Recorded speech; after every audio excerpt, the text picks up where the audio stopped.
महायुतीचे उमेदवार नारायण राणे आज उमेदवारी अर्ज दाखल करण्यात जोरदार शक्ती प्रदर्शन देखील असणार आहे। आपल्यासोबत रवींद्र चव्हाण आहेत। सर, आज नारायण राणे उमेदवारी अर्ज भरतायत, काय नेमकं सांगा?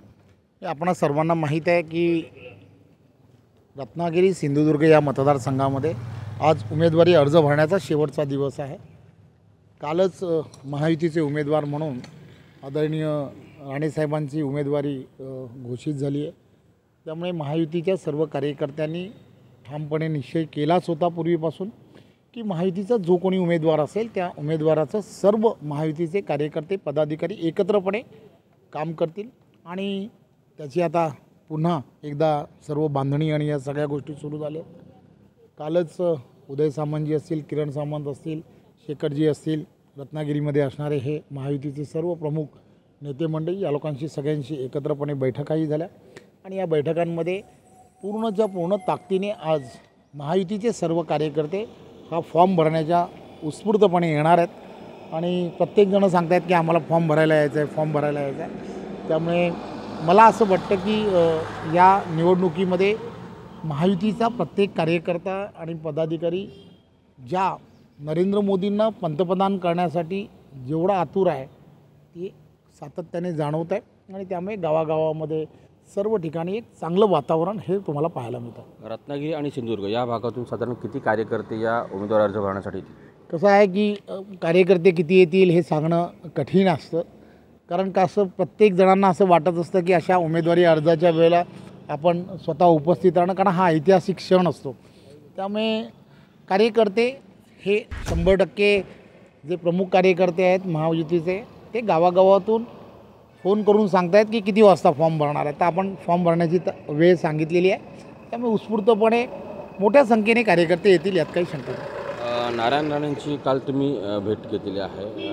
नारायण राणे, उदय सामंतांची तुम्ही भेट घेतली, नारायण राणे पण देखील होते, तुम्ही देखील होतात, काय सर? एक गोष्ट लक्षात घेतली पाहिजे की या रत्नागिरी सिंधुदुर्ग या मतदारसंघामध्ये उदय सामंत यांचे बंधू किरण सामंत हे शिवसेना कडून इच्छुक होते, भारतीय जनता पार्टीकडून आमचे नेते आदरणीय राणेसाहेब इच्छुक होते। दोघा जणांमध्ये महायुतीचा निर्णय जो होणं अपेक्षित होतं, काल तो निर्णय झाला आहे।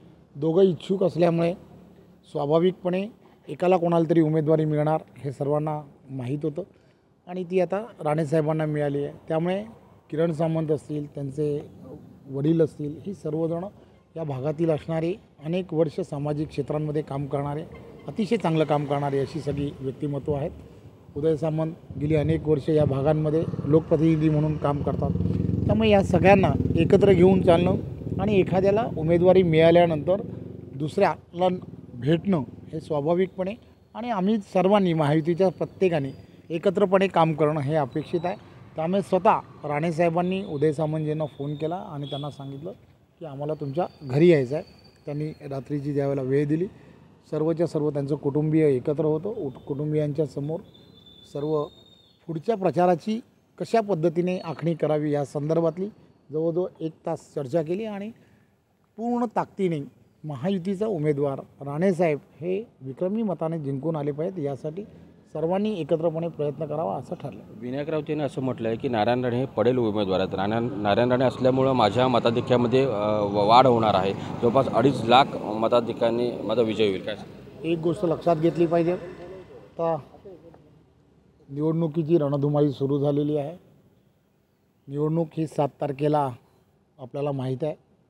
सिंधुदुर्ग रत्नागिरीतील असणारा प्रत्येकजण, प्रत्येक मतदार हा विकासाला मतदान करणार आहे। विकास हा अजेंडा घेऊन प्रत्येकाला पुढे जायचा आहे।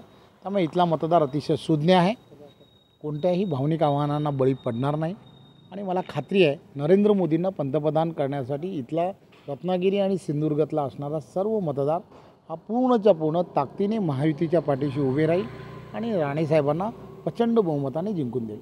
नक्कीच इथला मतदार जो आहे तो राणेसाहेबांच्या बाजूने उभा राहील आणि इथल्या जो आहे नारायण राणे जे आहेत या ठिकाणी जोरदार शक्ती प्रदर्शन करत आज उमेदवारी अर्ज दाखल करणार आहेत। अमोल काळे, साम TV, रत्नागिरी।